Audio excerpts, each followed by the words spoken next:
Good morning. आज मैं CMA inter paper number 11 indirect taxation का 16-17 क्वेश्चन बता रहा हूँ। सारा क्वेश्चन बहुत इंपॉर्टेंट है।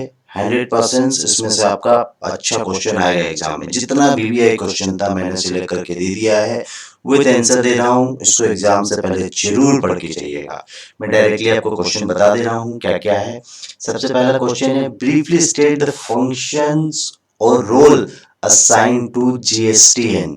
जीएसटीएन का रोल और फंक्शन क्या है? जीएसटीएन मतलब आप जानते हैं goods and service tax network, उसका क्या रोल है? बेसिकली इसका रोल क्या है? यह जीएसटी पोर्टल जो होता है, जीएसटी पोर्टल मतलब जीएसटी का जो वेबसाइट है जिसमें अपने रिटर्न सारा भरते हैं, ये जीएसटी पोर्टल का आईटी सिस्टम को मैनेज करता है जीएसटीएन। जीएसटी पोर्टल का आईटी सिस्टम जो होता है, इंफॉर्मेशन सिस्टम जो है, उसको मैनेज करता है। जीएसटीएन का मेन रोल यही है, goods and service tax network जो मैनेज करता है IT system of GST portal. बाकी आंसर दिया हुआ है, आप समझिए, आंसर पढ़िए, आपको पूरा मिलेगा।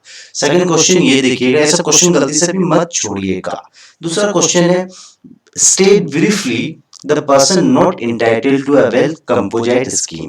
composite scheme का कौन कौन बेनिफिट नहीं ले सकता है? composite scheme क्या था कि स्मॉल टैक्स पेयर लोग जिसका टर्नओवर 1.5 करोड़ से नीचे है, उन लोग composite स्कीम का बेनिफिट ले सकता है। उसमें बोला जाता है कि जो छोटा टैक्स पेयर है, जीएसटी का बर्डन जो जिससे रेगुलर जीएसटी का कंप्लायंस या रिटर्न नहीं भरा जा सकता है, उसको गवर्नमेंट बोलता है कि आप फिक्स रेट में एक नॉर्मल अमाउंट में टैक्स दे दीजिए गवर्नमेंट को और बच जाइए जीएसटी का बर्डन से।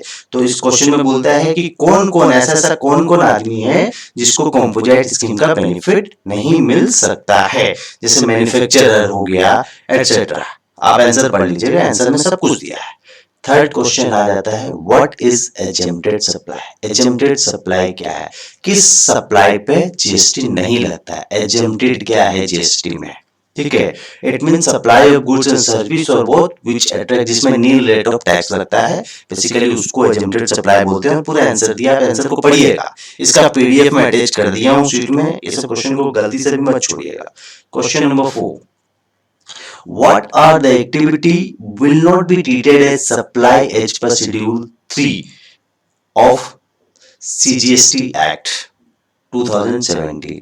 मतलब कौन कौन सा एक्टिविटी को सप्लाई नहीं मानते? सप्लाई नहीं मानते मतलब नेगेटिव लिस्ट में कौन कौन सा एक्टिविटी है। ठीक है, जैसे एम्प्लॉयर एम्प्लॉय को कोई सर्विस दे रहा है, कोर्ट ट्रिब्यूनल को क्या क्या सर्विस दे रहा है, जो सेल ऑफ लैंड एटसेट्रा। पूरा आंसर दिया हुआ है, आंसर को पढ़िएगा। किस सर्विस को, किस एक्टिविटी को सप्लाई नहीं माना जाता है जीएसटी एक्ट में, मतलब जो जो नेगेटिव लिस्ट में है वो आपको बताना है।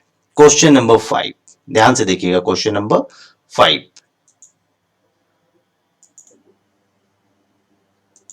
क्वेश्चन नंबर 5 देखिए, 5 में एक प्रैक्टिकल सम दिया है।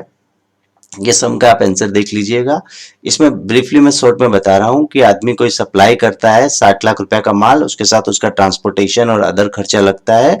तो जनरली सप्लाई के साथ ट्रांसपोर्टेशन और जो रिलेटेड खर्चा है वो पार्ट ऑफ सप्लाई हो जाता है। तो इसमें वैल्यू ऑफ सप्लाई का एक सम है, इसको जरूर से देखिएगा। वैल्यू ऑफ सप्लाई कैसे निकाला गया है। Question number 6, state the importance of tax invoice. Tax invoice का क्या इंपॉर्टेंस है जीएसटी में?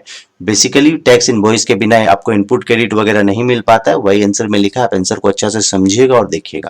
Question number 7, state briefly which are the document required by a registered person to avail the input tax credit. Input tax credit का benefit के लिए आप input tax credit claim कर पाओगे, उसके लिए आपको क्या क्या डॉक्यूमेंट्स लगेगा वो बताना है आपको। Question number 8, enumerate the situation where ITC is not allowed। किस किस सिचुएशन में ITC आप क्लेम नहीं कर सकते हो? यदि गुड चोरी हो जाता है, गुड डिस्ट्रॉय हो जाता है, ये सब सिचुएशन पूरा दिया हुआ है। किस किस सिचुएशन में आप ITC क्लेम नहीं कर सकते हो।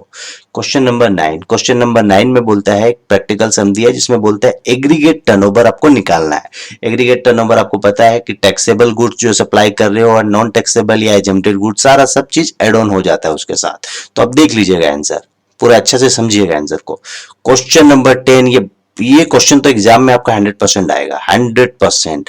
आपको एसेसेबल वैल्यू ऑफ कस्टम निकालना है। सम को अच्छे से देखिएगा कैसे इसका आंसर बना गया है कि कैसे कैसे कॉस्ट ऑफ मशीन के साथ फ्रेट, बाइंग कमीशन, इंश्योरेंस सब एड ऑन होके एक आंसर बनाया गया है। ये क्वेश्चन बहुत ज्यादा इंपॉर्टेंट है, एकदम ये छपा हुआ क्वेश्चन है एग्जाम में, ठीक है। एसेसेबल वैल्यू का क्वेश्चन नंबर 10, मैं जो क्वेश्चन दे रहा हूँ एकदम बहुत जबरदस्त क्वेश्चन फंसेगा इससे।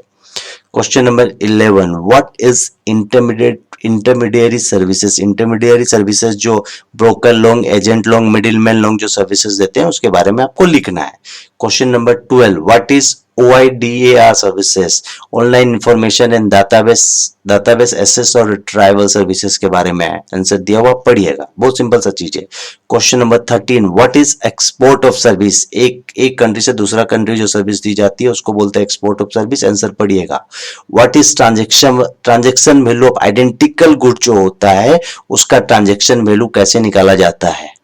Question number 15, define the term composite and mix supply के बीच डिफरेंस क्या है और उसका टैक्सेबल इंपैक्ट क्या है। कंपोजिट एकदम को बहुत इंपॉर्टेंट क्वेश्चन है, कंपोजिट और मिक्स सप्लाई के बीच का डिफरेंस, ठीक है। Question number 16, explain the special category of person who are required to be compulsory registration under GST act. ये सब आदमी को कंपल्सरी रजिस्ट्रेशन लेना पड़ेगा, टर्नओवर का कोई लिमिट नहीं है।